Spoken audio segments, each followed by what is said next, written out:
The Mahindra Thar Roxx is now finally out, and while it's not in the market just yet, we do have our hands on it.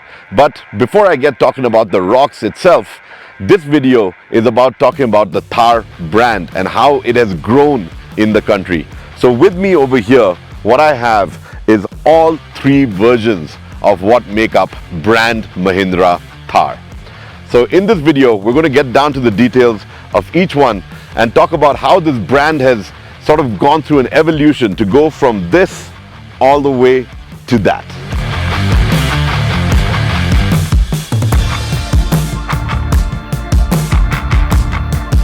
The journey for the Mahindra Thar obviously started with this wonderful product right here. Yes, it looks rather old school now, but when it came out, it got 4x4 enthusiasts really engaging with the brand. It captured a lot of hearts, a lot of minds, and well, we still have ours. We bought it in 2013 and it's still going strong with even 1 lakh kilometers on the odo. Now this was based on the Bolero Storm chassis that was tweaked for the Thar, and of course it came with independent front suspension, which was a great thing at the time. And apart from that, it was rather Spartan. But what you did get was a nice powerful CRDE engine, and that's what made it just such a wonderful vehicle to drive. Of course, 4x4 was standard on this model, and also the fact that you could take it just about through anything is what made it just such a wonderful vehicle for a lot of people to step up their game, enjoy an adventure, and this became synonymous with going on a nice adventure in India. Yes, the interiors remained very Spartan. In terms of safety, the only thing that you got was seat belts for the front passengers. You had bench rows at the back and a canvas roof. Roll cage, what was that? No, we never heard of it at the time. But having said that, it was something that really captured hearts. So when Mahindra decided to move on and come out with the all-new Thar back in 2020, they really upped the game. In 2020, Mahindra dropped the all-new Thar. It came as a 3-door. It had a lot of the same off-roading DNA that we had come to love about the Thar brand, yet it brought the brand into a space that actually captured so many people in metros. It actually captured a nation, so to speak. I was one of them. I got an early delivery of this one. So back in December 2020, I finally picked up this version over here. So this one is the diesel hardtop manual 4x4, and in the 4 years that I've had it, I live in Kodaikanal, not a lot of kilometers to put on, but it's done about 38,000 kilometers and is just such a wonderful vehicle for me to drive. In fact, my wife drives it more than me now, and that just goes to show you that the Thar was not just about being a male vehicle. A lot of women drivers out there who enjoy being behind the wheel of the 3-door. But in terms of design, in terms of size, it obviously grew. It became something nice and big. This was based on the Gen 3 platform. Mahindra did tweak a lot in terms of design, in terms of the underpinnings, the suspension. They got a lot right. Yes, it did still have a lot of pronounced body roll. That was one of the things over there. It does come with a hydraulic steering system, so power steering system that is. And but the interiors, again, compared to this, it was such an upgrade that you just felt like you're moving into a more luxury sort of class. Yet, it remained a hardcore off-roader. The short wheelbase ensured that you could go just about anywhere, and it came with a load of tech to ensure that you could get out of really sticky situations, even if you didn't have anybody around. Not that I recommend going off-roading alone, but this is one vehicle that you could take to the end of the world and you'd probably make it there.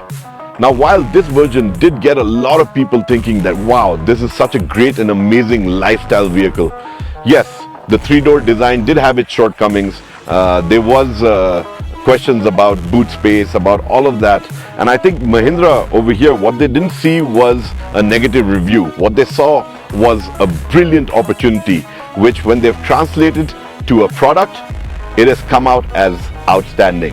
And that product for you is the Thar Roxx. Now the Thar Roxx while it does share a lot with the second generation version in terms of the looks and styling, let me tell you that it's an all new vehicle. It's completely different from the ground up. So when we talk about the chassis, this one comes with the Gen 4. It's called the M Glide chassis, and it's completely different from the second generation version. The suspension has been totally changed. At the rear now you get Mahindra's now famous Pentalink suspension setup.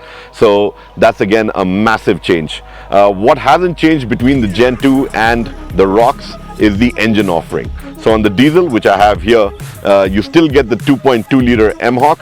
However, unlike the Gen 2 where it was tuned to about 130 PS, over here it's about 152 PS. So it's gone up. And that is something that Mahindra can play with because they use this engine across their spectrum of products. And we've seen the same engine tuned up to about 172 PS in the Scorpio N as well. But coming back to the Roxx, this is where Mahindra took all their learning from the Gen 2. First they launched the 4x4, then they had the 4x2, the rear wheel drive rather. And with that they saw that there's a lot of people in an urban environment going out and buying the Thar. They said, why not expand this range a bit? Why not give them something that is more lifestyle oriented? Keep that ruggedness, keep the off-road ability going, but add that complete lifestyle element to it. And that is what the Roxx is all about. So you do get a stretched out wheelbase, 2,850 mm is what I'm told.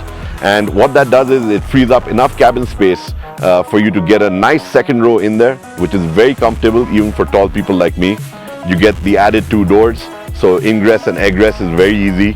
The boot is now usable. You can get easily up to 4 suitcases in there should you need to travel. And of course, with that they've also decided to go more upmarket, give it ventilated seats, give it wireless charging, rear AC vents, and the works. So it's moved into a premium lifestyle vehicle category, yet has the underpinnings and carries the brand of Thar forward by being equally capable off-road should you want to take it there.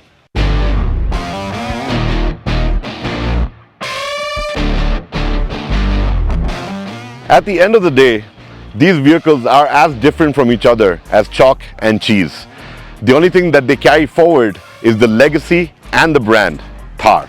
But there is a little bit more that Mahindra has always ensured that carries forward with Brand Thar, and that is that none of them carry the Mahindra logo on them. All of them have the full name on them, and that is something that I think started with the sign up there, carried on to the front over here, and is finally embossed on the Roxx.